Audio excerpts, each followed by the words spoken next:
بسم اللہ الرحمن الرحیم۔ اللہ پاک کے نام سے شروع جو بڑا مہربان نہایت رحم کرنے والا ہے۔ آج ہم جانتے ہیں درود پاک کی فضائل و برکات۔ فرمان آخر نبی صلی اللہ علیہ وآلہ وسلم، جس نے مجھ پر ایک بار درود پاک پڑھا اللہ پاک اس پر 10 رحمتیں بھیجتا ہے۔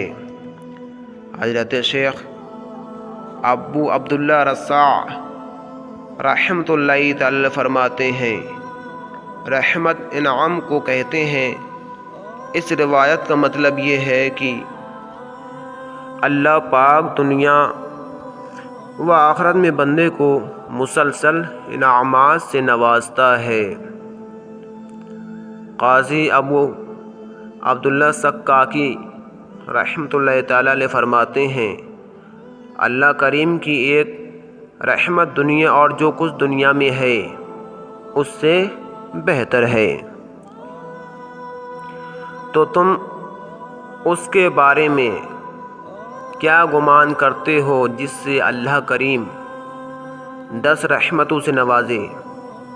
اللہ پاک 10 رحمتوں سے اس بندے سے کتنی آفتیں مصیبتیں دور فرمائے گا، اور ان 10 رحمتوں سے کتنی برکتیں حاصل ہوں گی۔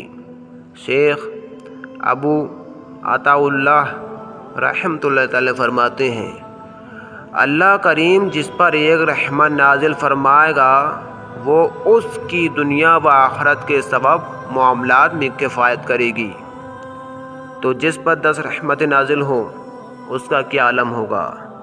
پڑھیے صلی اللہ علیہ وآلہ وسلم۔ اللہ پاک کے محبوب صلی اللہ علیہ وآلہ وسلم کا فرمان حقیقت نشان ہے،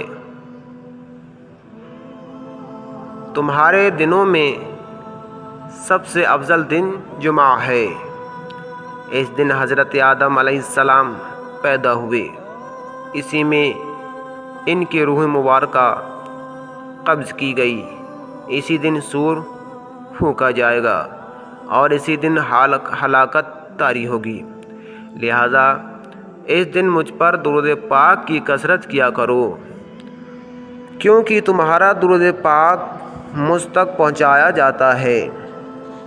صحابہ کرام علیہم رضوان نے عرض کی، یا رسول اللہ صلی اللہ علیہ وآلہ وسلم، آپ کے وصال کے بعد درود پاک آپ تک کیسے پہنچایا جائے گا؟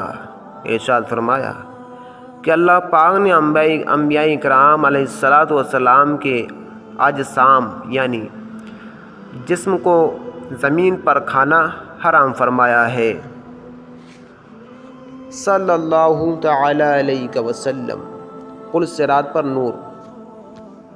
فرمان آخر نبی صلی اللہ علیہ وآلہ وسلم ہے، میرے اوپر درود پاک قل صراط کے لیے نور ہے، جو مجھ پر جمعے کے دن 80 مرتبہ درود بھیجتا ہے اللہ پاک اس کے 80 سال کے گناہ کو معاف کر دیتا ہے۔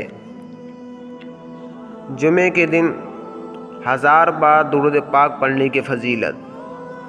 رحمت عالم نور مجسم صلی اللہ تعالی علیہ وآلہ وسلم کا فرمان جنت نشان ہے، جو جمعے کے دن مجھ پر 1000 مرتبہ درود پاک پڑھے گا وہ مرے گا نہیں جب تک جنت میں اپنی جگہ نہ دیکھ لے۔ چہرہ روشن ہو گیا۔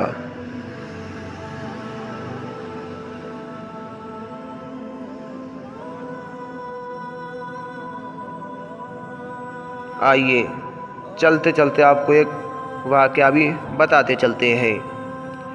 حضرت سفیان ثوری رحمۃ اللہ تعالی علیہ نے طواف کعبہ کرتے ہوئے ایک ایسے جوان کو دیکھا جو قدم قدم پر درود شریف پڑھ رہا تھا۔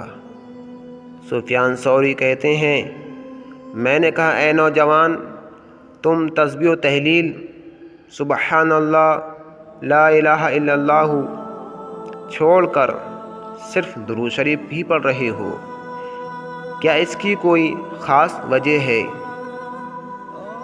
جوان نے پوچھا، آپ کون ہیں؟ میں نے جواب دیا، سفیان ثوری۔ اس نے کہا، اگر آپ کا شمار اللہ پاک کے نیک بندوں میں نہ ہوتا تو میں کبھی آپ کو یہ راز نہ بتاتا۔ ہوا یوں کہ میں اپنے باپ کے ہمراہ حج کے ارادے سے نکلا۔ راستے میں ایک جگہ میرا باپ سخت بیمار ہو گیا۔ میں نے بہت کوشش کی مگر اسے موت سے نہ بچا سکا۔ موت کے بعد ان کا چہرہ سیاہ ہو گیا۔ میں نے قالوا انا للہ و انا الیہ راجعون پڑھ کر ان کا چہرہ ڈھک دیا۔ اسی غم کی کیفیت میں میری آنکھیں بھاری ہو گئیں اور مجھے نیند آ گئی۔ میں نے خواب میں ایک ایسی حسین کو دیکھا جو حسن میں بے مثال تھا۔ اس کا لباس نہایت صاف ستھرا تھا اور اس کے پاکیزہ جسم سے خوشبو کی لہریں اٹھ رہی تھیں۔ وہ ناز کے ساتھ چلتا ہوا آیا اور میرے باپ کے چہرے سے کپڑا ہٹا کر ہاتھ سے چہرے کی طرف اشارہ کیا۔ میرے باپ کا چہرہ سفید ہو گیا۔